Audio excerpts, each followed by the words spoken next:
This is Marcus Hollinger, and this is the 116 Live Show on Holy Culture Radio, SiriusXM channel 154. All right, welcome to the 116 Life. My name is Marcus Hollinger. I'm your host, and I'm here with my good friend Ace Harris. And this is the 116 Life on Holy Culture Radio, SiriusXM channel 154. And today is one of them days. Bro, go Today ahead. is one of them days, man. We got the GOAT in the building. Pretty much. You know what I'm saying? We got the Mike Jordan of recording. You know what I'm saying? You know what I'm saying? We got the forerunner. We got the guy in the bit. We got the president. I feel like LBJ is a better sports analogy right now. Oh yeah, because he's been in the game for still playing, and still just won a chip 2-3 years ago. Yeah, still doing it. Still getting Grammy nominated. Okay, so who we talking about though? We got Lecrae in the building. Wow, guys, thank you. Welcome, Lecrae. Thank you. This is. We had to get you in. We're grateful because you just got off the road. That's right. I mean, just touchdown. Yeah. You got Europe. You got European threads on coming back from your European trip, and then you're getting ready to bounce back out for the Church Clothes 4 tour, which we're excited to talk about today. Unpack that a bit. Yeah. But first, Lecrae, I want to ask, as you just got off the college tour that you did with Hobie, you just got back from Spain filming a movie. That's right. And you're getting ready to go out on tour for 20 plus dates with Elevation Rhythm and Dough. So I want to do a little check-in, Lecrae. Head, heart, gut. Ooh. Where is your head? Where is your heart? And what does your gut tell you you're going to experience out on this tour, Church Clothes 4? Wow, that's a great question.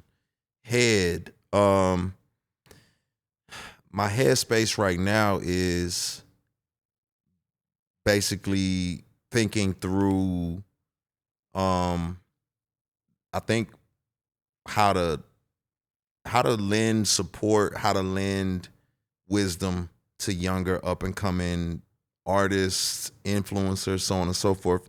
I've just been looking for those type of opportunities, you know what I'm saying? And being on the road with a bunch of young artists gives me that opportunity. They're super talented too. So it's like, I like being ahead of the curve. I've taken people on the road with me before that just ended up out of there. You know what I'm saying? And so I like being able to curate and find talent that people haven't really tuned into. Now, don't get it twisted. Doe's already got 4 Grammy nominations, but some people still don't know. Right. Yeah. So it's like just, Elevation Rhythm, crazy talented. People don't know. Heart, man, I'm really grateful right now. You know what I'm saying? I'm just really grateful. I feel like God has just been very gracious to me, consistent, and I'm still here, bro. Like, I don't even understand how I'm still here. And so it's crazy. Gut, I feel like there's a change coming.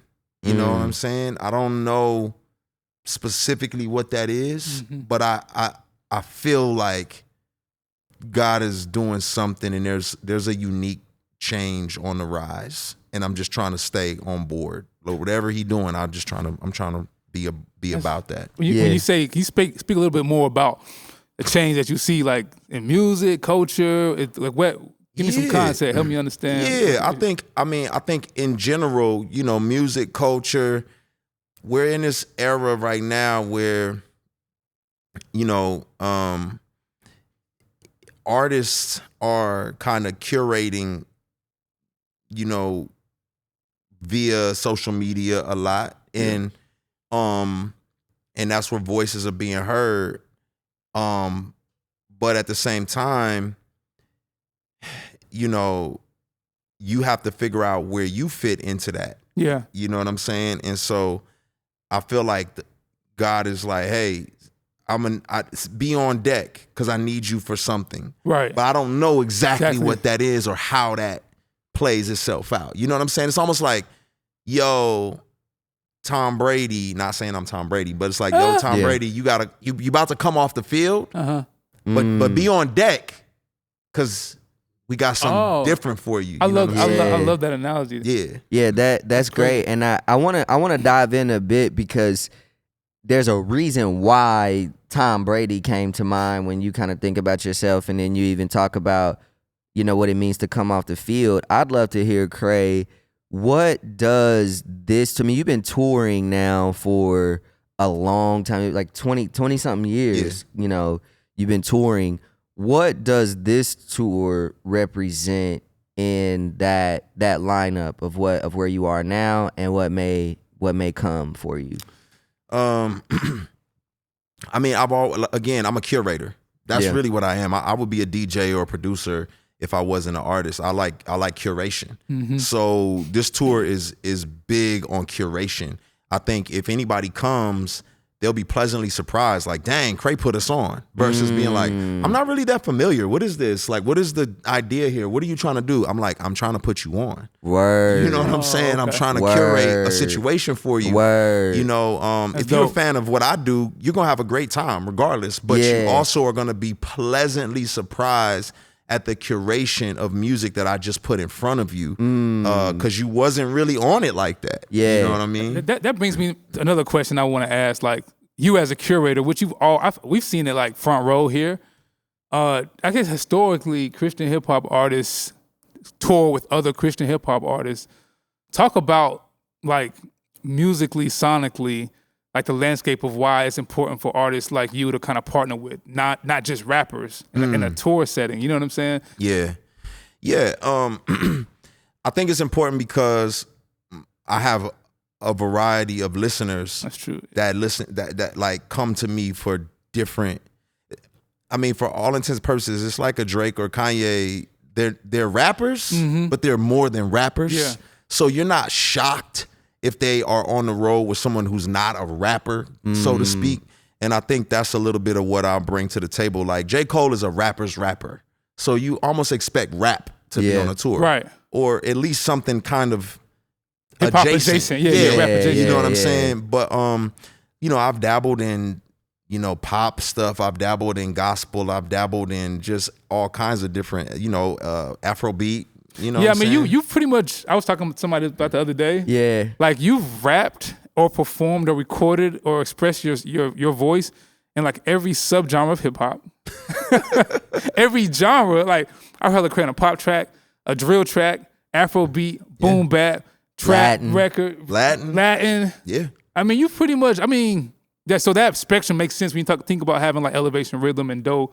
I think it's dope to have. And I feel like, honestly, in Christian music, maybe you can speak to this too. I feel like we got to do better of cross-pollinating and always trying to silo the genres. Like, yo, this hip-hop is this youth thing. Stay over here. Right. This R&B thing is here. So, yeah, I mean, Right. maybe that's something we can do more of, you know what I'm saying? That's what I'm trying to do. Like, you know, is I just like putting people on, man, too. It's like there was a young artist named Ombre that I took out on the road, and she just, I seen her at the Rock Nation brunch, you know, just the other day. On her You know own what I'm accord. saying? Yeah. I love that. You know what I'm saying? And so it's Yeah. like, but people didn't know about her when we went on the road. You Yeah. know what I'm saying? And so, you know, similarly now it's like Elevation Rhythm is like, you know, people look at them and like, oh, is this another kind of Maverick City type of vibe? And it's like, maybe there's some elements to that, but they also have some unique things. There's some international, you know, some artists are from South Africa. Yeah. They got just different elements that they bring into the music. That's And true. then of course, Doe does this unique blend of R&B and gospel, and it's just like,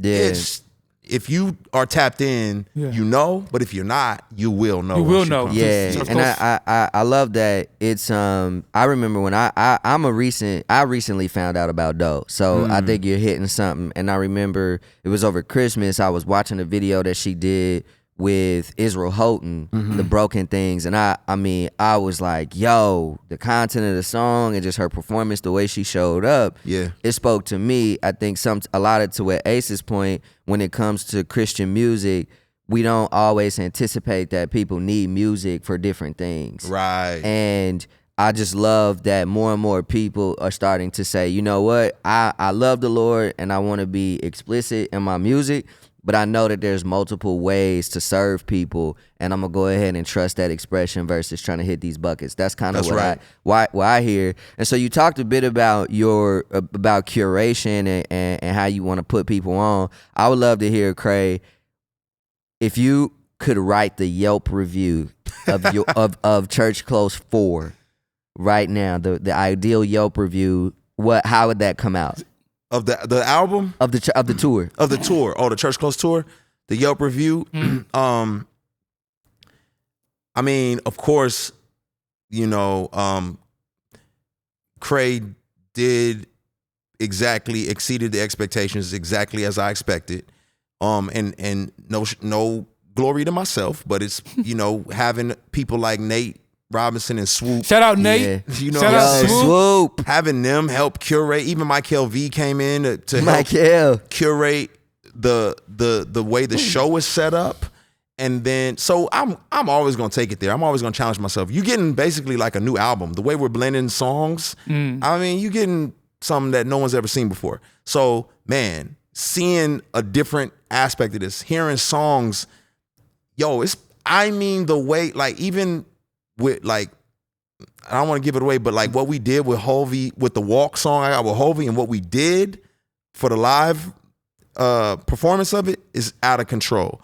But then, you know, I got everything I wanted from Lecrae, but dag, he did not have to bless me with these two other groups that I now became big fans of. Brother, so hit me upside the head. Even like, as you talking about putting a tour together with like your production team, bro, how hard is it to make a set list of like 20 years? Like how, for this tour, like how do you even start? Like, I'm just thinking about, like, as a fan, I want this song, I want that song. Like, what's the challenge? And tell the people, how do you figure that out? So the upside is you've been on the road for so long, you know the ones that you have to play. Okay. Yeah. So that's what we start with. We say what has to be played. Okay. And then, you know, you don't touch them, you just reimagine them. Oh, that's dope. That's a dope bar. Reimagine them. Like, all right, I got to do this song. I'm personally tired of performing it, but let's reimagine it. Yeah. So that it's exciting to me, which will then make it exciting to the viewer. That's Love what that. I'm saying. Amazing. Love that. And you're touching on it a bit, but I want to hear, Lecrae.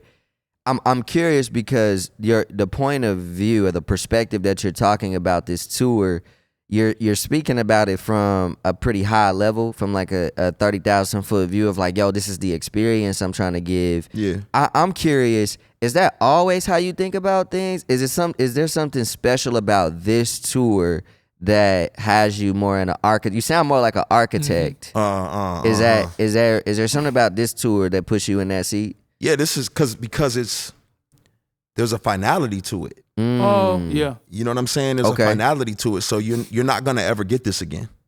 You know what I'm saying? Like, you're not gonna get this level of curation from me on my tour. I may do shows in the future. I don't know if I'll ever do a whole tour again. Whoa. Okay. You know what I'm saying? That's big. So I may do shows. You may catch me on, I don't know, you may catch me on someone else's tour, maybe. I don't know. But I don't know if I'll ever create another tour again. So there's a unique curation. So it's kind of like, hey, if you don't catch it, you didn't catch it. Yeah. You know what I'm saying? It's like you missed it. Yeah. You know, not to say I'm retiring from music, but it's a lot of time and energy. You know, you got a family, you got other young artists you want to invest in, and being on the road is not beneficial for the type of investment that I want to do. So, you know what I'm saying? It's kind of like, I hear what you're saying, but what I really heard was y'all need to get y'all tickets for Church Clothes. Listen, that's kind of what I heard. Like, this might be the one. Yeah, let me. If not everybody has the gift of discernment, and not everybody has the gift of reading between the lines, so I'm just gonna retweet what A said. You need to get your Church Clothes for tour. You need to get your Church Clothes tour tickets because this is it. Yeah, you ain't getting this. You ain't getting this level again. You know what I'm saying? So tap in. It ain't gonna happen. And I love Lecrae, what you're talking about in terms of the finality to this and some of the investments that you want to make. I love to get into that right after this break. So we're gonna take a quick break and we're gonna jump back in right there. For those of you who are just tuning in, this is the 116 Life. And my name is Marcus. I'm one of your hosts. I'm here with my homeboy Ace Harris. And we're broadcasting on SiriusXM channel 154 on Holy Culture Radio. We're in studio with Lecrae talking about the Church Clothes Tour. And we'll be right back after this break. We're going to hear some of this amazing kingdom building hip hop. Keep it locked. It's Holy Culture Radio. Okay, welcome back. If you're just tuning in, this is the 116 Life. I'm one of your hosts, Marcus, and I'm here with my good friend Ace Harris. And this is the 116 Life on Holy Culture, SiriusXM channel 154. Today is a very special day because we're joined with Lecrae. He's talking about the Church Clothes tour. He's talked about, he really dropped a bombshell on us in segment, earlier, and it bears repeating that this is it. So if you haven't already got those tickets to the Church Clothes tour, you need to go on and do that because you ain't gonna see Lecrae like this again after this. That's right. It's called the final Church Clothes tour for a reason. Yeah, it's a wrap. He's in his bag, and after this, he ain't. You know what I'm saying? You may get something different, but you ain't getting this bag. Lecrae, I would love to jump in, just kind of coming back on that and kind of touch on a little bit of what you said about the investments and things like that you're trying to make outside of touring. I want to touch on that, but I kind of want to step back real quick and just ask, what have been some of the keys to, because it's a bit of a privilege to be at this point in your career and start to think like that. So maybe we can spend some time reverse engineering. What have been some of the keys to building your touring business that has allowed you to get to this point? Honestly, as a young artist, see, a lot of young artists have curated themselves via social media to look bigger than they are. So there's a hesitancy to look small when you on the road. There's a hesitancy to want to pull up in a SUV and jump out in front of 60 people because you look so amazing on social media. But I didn't have that issue, and I didn't care. So I'm pulling up for 10 people in Oklahoma, and I'm giving them the show of their life. And guess what happens the next time I come to Oklahoma? It's 50 people. And then the next time I come to Oklahoma, it's 200 people. Yeah. Because I wasn't worried about looking a certain way, for social media or whatever. You just can't be too proud to pull up, grimy. You know what I mean? You gotta, it's like, man, we paid our dues. So I remember doing a Cross Movement tour back in the day, like early 2000s, man. We had 4 SUVs through the West Coast. Sheesh. You know what I'm saying? I'm sleeping in an SUV, R Swift drive, and I'm like waking up like, yo, we dead. Like, oh man, shout out R Swift. R Swift on the wheel, like all crazy. Yeah, man. So you can't be too big for your britches. You gotta be willing to just to do the small events, small shows, because they build. And once you build, it's like, man, you got a loyal fan base. Yeah. Speaking of building, like, talk to like what is something that that you did strategically. Obviously, the grace of the Lord is on you, but to have a touring rap career is so like, it's such an anomaly. No pun. Like, it's just that's where you really win. What is something you did strategically, like whether it was music, business, curation, that was like, this helped me have like a 20-year touring career? Is there any one or two things you could think about? Stop chasing the soft money. And when I say soft money, the soft money is like, we call them soft money is like when you are not selling tickets. When you're selling a ticket, that's hard ticket sale, right? Soft ticket is like when you go to a club or a church and people start taking all of those gigs because sometimes they pay better, right? Because the church may have a built-in conference and they're like, hey, we're going to pay you, $15,000 to come out and be a part of this. Well, they coming for the conference. They not coming for you. Ooh. And now the fans they got into the conference. Maybe it was free, right? Because it was at the church. So your fans are now used to not paying nothing to see you. So when you try to sell a ticket, they like, wait, I just saw you at this church conference for free. I'm not paying for you to perform. So you took all this soft money, right? In the mainstream is clubs. Club. You know what I'm saying? They paying you club. Like, you pay to get in the club, and you just so happen to see the artist there. In the Christian side, it's the church. It's churches. That's the soft money. Church house, trap house. Church house, trap house. So don't live by the soft money. Right. Get the hard ticket sales. Even if it means only 60 people showed up, you're building, you're telling a story. And over time, it will grow if you work on your show and make good music. That's good. That's good. You said something earlier, Crae, about showing up for 50, 60 people, giving them the time of their lives. And it reminds me of the first time I saw you live on Unashamed 5 tour. It was in Kansas City, my hometown, and your leg was broke. Oh, what man was remember that? I was on the crutches. Don't Waste Your Life tour. Yeah. The whole tour? I tried to dunk on somebody. I had a hairline fracture on my ankle. Yeah. Oh. But for me, it looked. All I saw was the cast. Yeah. And I was like, "Word, okay." I was new. By that time I was ingested in the music, so I could show up and I could sing, I could rap the records, but I hadn't really had exposure to the culture. I hadn't seen anybody live. Wow. Man, first of all, when I was in that room, I was like, dang. Like, I was having my personal experience with the music. But when you came out and you're like, I was like, yo, because I've been to rap shows and you don't see rappers really like performing with their whole body. I mean, you was jumping around, you was doing the thing.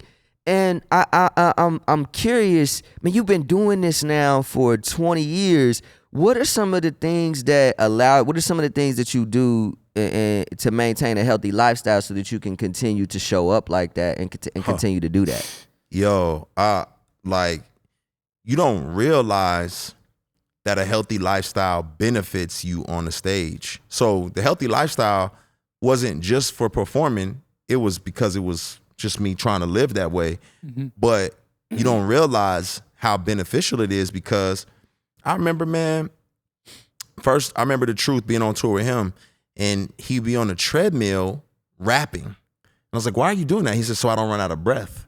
And I was like, oh, snap. I'm running out of breath every night rapping these lyrics. You know, better than any women in prison to get a minute of any women in minute.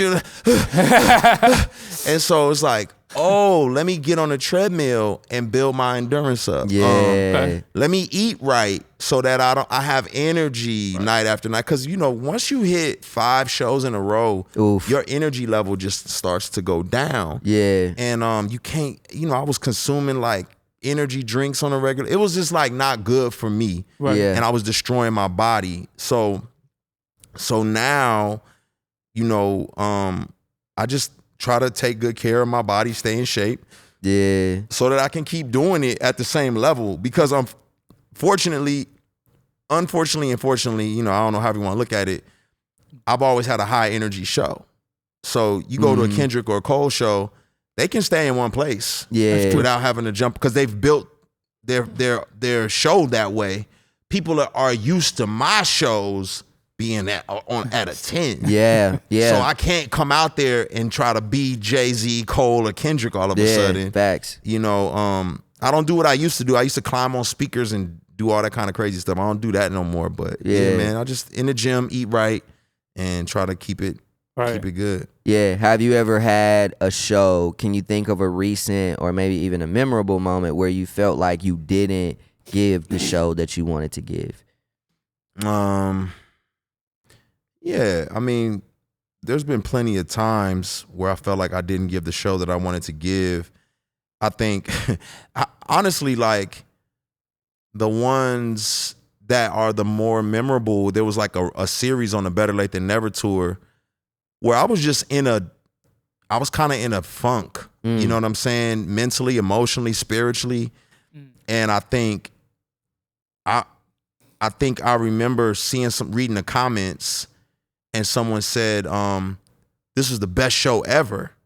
And I was like, I just kind of went through the motions, and they thought it was the best show ever. Well, I'm doing that again tomorrow. Oh, wow. Okay. You know what I'm saying? And I just like went through the motions, and I remember like a series of shows where I was there, but I wasn't there. Mm-hmm. Yeah. You know what I'm saying? Yeah. Yeah, but kind of to circle back to the question about betting on yourself, building your show, I have a question about the hard tickets thing, because I'm always intrigued by the business side of touring, especially being on the music side and the record side. Like, betting on yourself, selling hard tickets, what is the financial risk? And maybe you can speak to help people understand what goes behind in doing that. Yeah. Because it's easy to kind of get those steady, you know, club and church dates. Right. But what's the risk as a businessman that you took through the years to allow you to be here? You know what I'm saying? I mean, you're investing in yourself, right? So every time, I think, I'll just be candid because I can now. Okay. I went to see Kanye's Yeezus tour. Okay, I was at the LA show for that one. Right? Yeah. I said, this man spent $4 million every night to put this show on, and it gave some simulation of God, right? Like, it was like, and I thought to myself, people are impacted by this. And then I said, yo, he spent $4 million.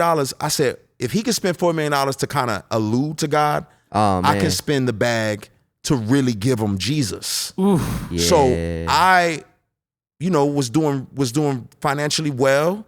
Anomaly was doing well. And I spent not a night, but overall, I spent $1 million on that tour. Whoa. Anomaly, right? Yeah, Anomaly tour. That tour was crazy. Amazing. I spent $1 million because Amazing. I knew every night the word of God was going forth. People was going to hear Jesus and lives would be impacted.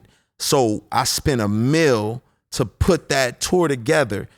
I did not make $1 million back, right? It was an L financially. Oh, wow. Right? Didn't know that. So it was a financial L after you paying bills. I mean, yes, we probably revenue over $1 million. Right, gotcha. But yeah. profit? Nah, I probably made 20 grand.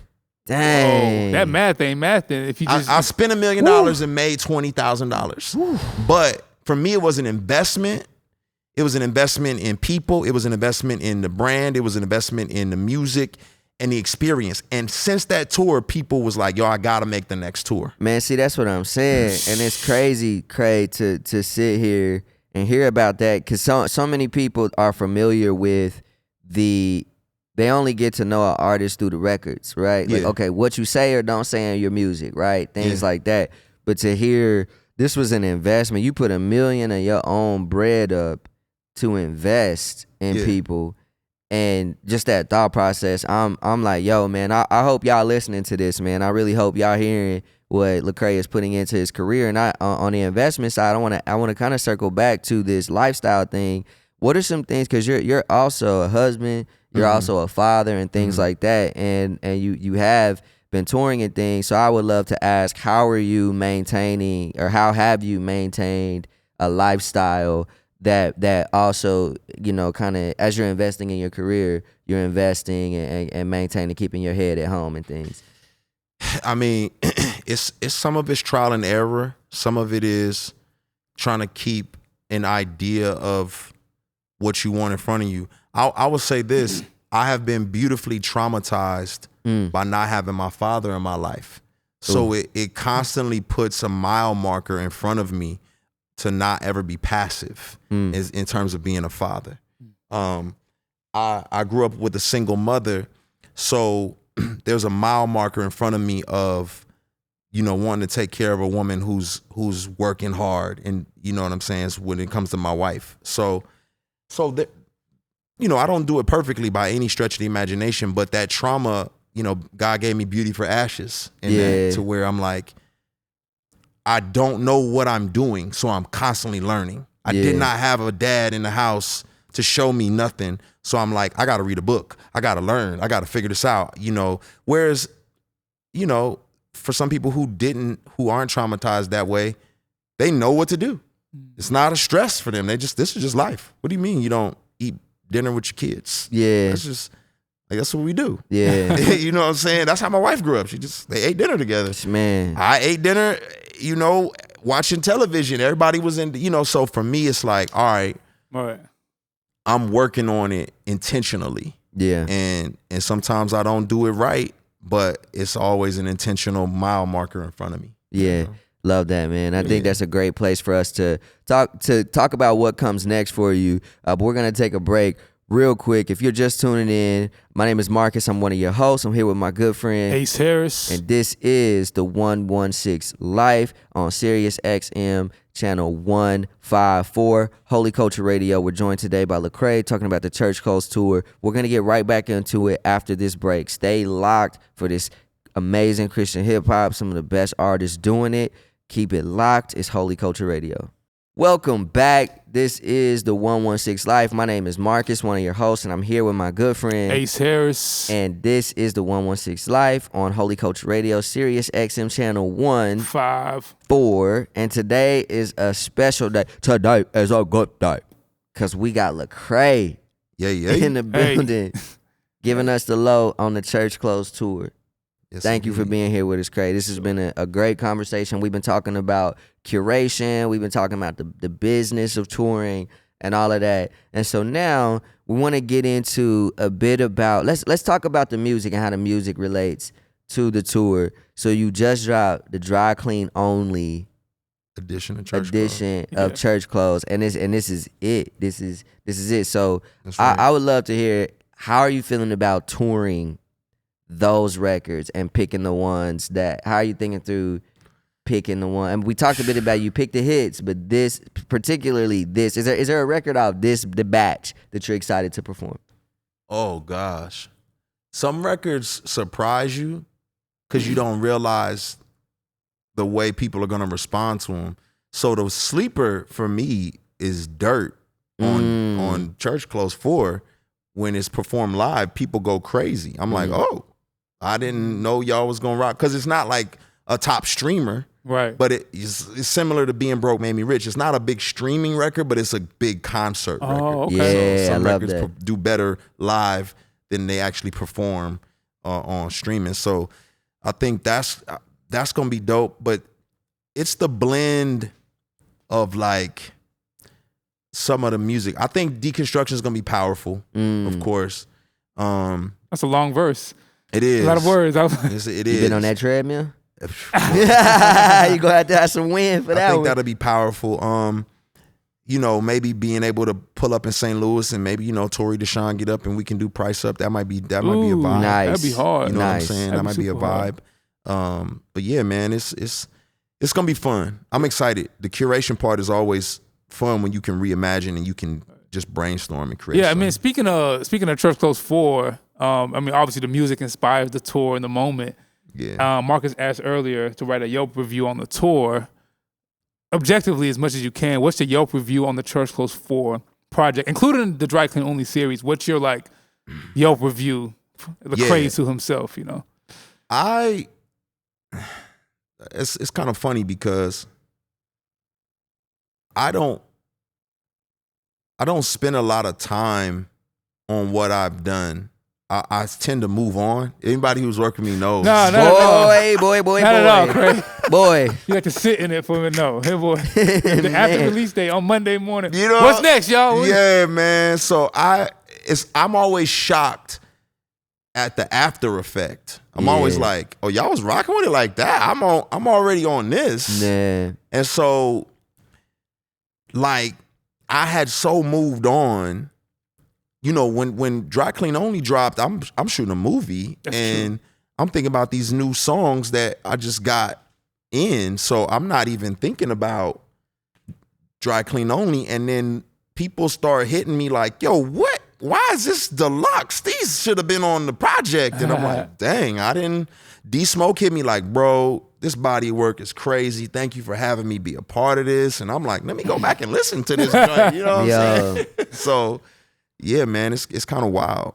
It's funny sometimes working with you. People be like, man, y'all, how do y'all stay on your toes? All this stuff, and the cat's out the bag is because we have to. Because Lecrae gonna keep you on them toes. Lecrae is that guy that's gonna be like, yo, we just won a championship ring. It's like, yeah, but I was looking at my shooting percentage, and I was a 31, but at the height of my career, I was actually a 42. So how can we work on my shooting percentage? Shooting practice on Monday morning. Yeah, shooting practice on 6 Monday a.m. morning. We're gonna get this, and it's like, all right, man, cool. We gotta I go think work on there's something shots. special, and you can speak to this too, Lecrae. You're very you're an artist who is very you share the music, you give it away. And I think sometimes artists, they hoard the art in a way where it's hard for people to engage it. You're very giving of the music, giving of the tour moments, and what is it about you that makes that so easy for you to kind of just be freely giving of the music and the art, Yeah, I'm unique as an artist. I'm more like a DJ. I'm more like a curator. I get excited about the response to the music more than I get excited about the curation of the making of it. Of the music. You know what I'm saying? So some people get in the weeds making it. I get in the weeds trying to figure out what people want to hear. You know what I'm saying? So I'm like, let's hit them with this one. putting out music is one big club event for me. I'm just DJing a festival when I put out music. So I'm like, let's see how this hit them. It was cool. Hit them with this one. They rocking with this one. They rocking with this one. All right, what else we got in the bag like this to get that same, elicit that same response? So that's crazy. It's more of that kind of mentality. As I'm creating music, it's like, man, what can I, and not just to get them excited, but whatever emotion that I'm trying to, it's like, yo, people need to feel loved.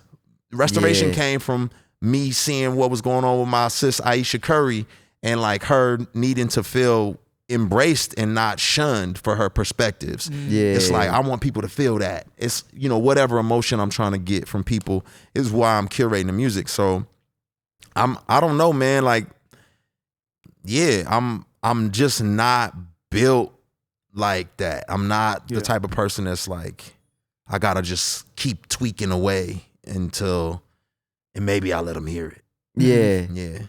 That's super dope. That's dope. And one thing I want to ask, just in terms of that, Cray, and we know that you are, if this is 2023. What year are you in right now mentally, and what are you excited about? And if you're in 2025 and you're excited about something, what is it? I think the thing, what I'm learning, and this is where God keeps challenging me. What I'm learning is that I'm learning that there's still room to be excited. There's still room to be surprised. And I think God is reminding me of that. Because I think I was thinking specifically like after Restoration. I'm not gonna lie to you. Like, just candidly, I thought after everything I went through with All Things Work Together and, the social political climate, I really thought I was done. Man. So I thought I was done. And if I wasn't done, I thought the people were done. You know what I'm saying? So I was like, don't nobody want to hear no music from me no more. I just had a warped perspective living in my own little bubble. And then, Restoration goes on and, has these big records and gets nominated for a Grammy. And I'm like, what? Okay, that's kind of crazy. And then you put out, I'm like, yeah, well, maybe this Spread the Opposites a bass hit. This might be cool. And then it's like, no, that was a good song. Like, you know what I mean? It's like, oh, so there's still room to be surprised. I be feeling like, man, there's nothing left.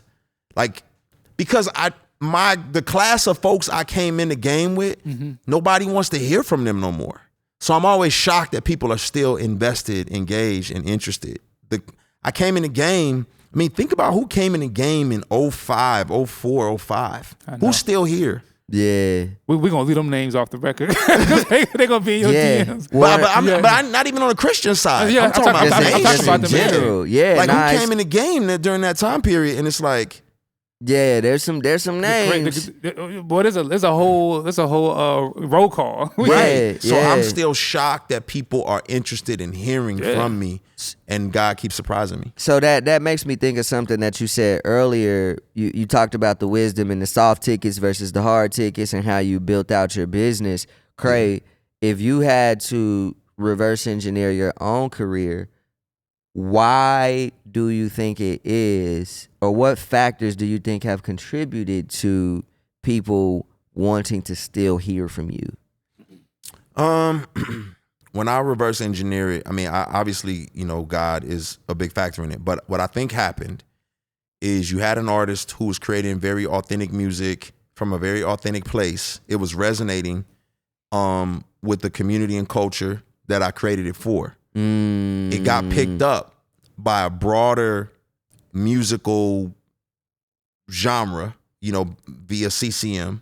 Yeah. You know what I'm saying? And I became a staple within the CCM culture when I wasn't trying to be, but it was like, hey, you became somebody in our space and now we are tapped in.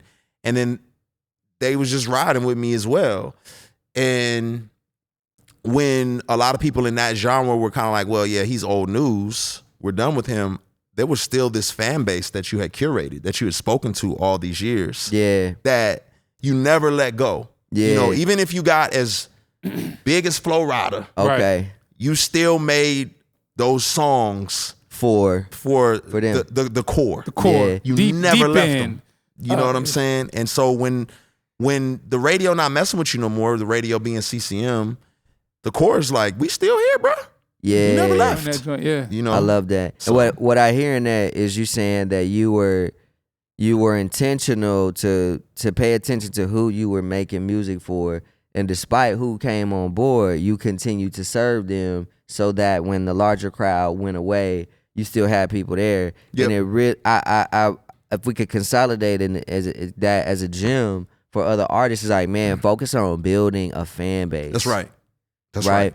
Like, you can chase the hits and things like that, but That's right. you know, but you want to build a fan base and you want to build your fundamentals. That's right. And especially in our space, Craig, let me ask you this as a follow-up, because we do see that happen sometimes where artists are actually doing the opposite. Mm-hmm. They'll say, man, you know what? I ain't messing with y'all no more. Leave me alone. Like, there are artists. You say messing with y'all. The core. Their core, or say if they started out with a Christian core, Okay, I was trying to, yeah. and then they've gained a broader audience, Right. and the Christian core or their core fans saying like, hey man, we had this expectation, and they'll say in rougher terms than I'm willing to say on this show, I'm not worried about y'all no more. I'm Right. over here. Right. How would you speak to that, or what do you think is going? We can never unpack somebody else's intentions, but what do you think about that trend? It seems like a newer trend. Yeah, I think people, you know, end of the day, you just get caught up in reading your own press clippings. It ain't nothing but pride. You know, I think of the story in the scriptures of Naaman, and he was a man of the soil. He got his hands dirty. He was about the people, and then he just grew. He started winning battles, and it was like, yo, I'm that dude. Yeah. And it's like, then he starts to walk inside to the temple of the Lord. Like, hey, you don't belong in here. And it's like, man, move out the way. All right. And now you're cursed. You know what I'm saying? Oh, snap. And that's really what I see happening over and over again with artists is they get so wrapped up in themselves and narcissistic, they get beyond the people. And then they quit caring about the folks who put them in the position that they're in. That's good. And then they bump their head and they have nowhere to run. You know what I'm saying? You got no fan base to run to. So, but it's a delicate tension too. It's a delicate balance of like the fans that came in the game with you, they want a certain sound from you, but you have to transcend where music That's is good. as well. You can't keep giving them that same sound forever because you're gonna be left with 8 fans because people have moved on. Okay. So you gotta like take them with you incrementally. Yeah. Okay. You know what I'm That's saying? dope. And that's what I try to do is take them with me. Yeah, Tadashi touched on this a little bit. It sounds like there's a bit of back and forth, right? Because you want to bring them with you, but you also want to make sure to pay attention to where they're going, Right. So that neither one of y'all kind of get left, and it's Right. like you're moving ahead, I'm moving ahead, I'm bringing you with me. Right. It's a balance. Is Absolutely. What I hear. Yeah, that's super dope, man. It's a tension. And so, you know, it's gonna be, yeah. And then, you know, I'll just get, you know, for me as an older artist, Who looks 25? yeah, but I mean, to keep the audience that started with me, you know, engaged, they get songs that still speak their language. They may the production may be updated, so a journey or a deconstruction, you know, that's for the folks who been here for a minute. But then for a younger audience, man, you don't just change your sound. You got to be tapped into their world. And so, you know, I always work with younger artists as well because they look at it, they think I'm helping them, but they're helping me too, right? Ooh, yeah. I'm helping them by giving them advice, you know, stamping them with like, yo, you are really dope and I know I've achieved all this and I'm showing you love, but you're also helping me because I'm gleaning and learning like what's happening in this younger artist culture, and I'm able to stay afloat and understand what's, you know what I'm saying? And so I remember NK4 heard me on the song with Miles Minnick, and he was like, I'll never doubt you again. He was like, I did not know you was gonna be able to tap into like the youth West Coast rhyme patterns. Yeah. And it's like, man, it's from being tapped in with the youngins. Yeah, man. I love that. amazing. And speaking of that helping and being helped out. We're getting ready to come up on our time for today, but Craig, I want you to help our listeners who may not understand the pressing nature of why they need to get these church clothes tickets. Help them out, Craig. Why do they need to move right now? Number one, because you're not gonna see this again. I'm just being honest. I cannot tell you honestly, like, when I'm ever gonna put together my own tour again. It's just a lot of work, a lot of time, a lot of energy, and I'd like to dedicate my energy to a lot of other things.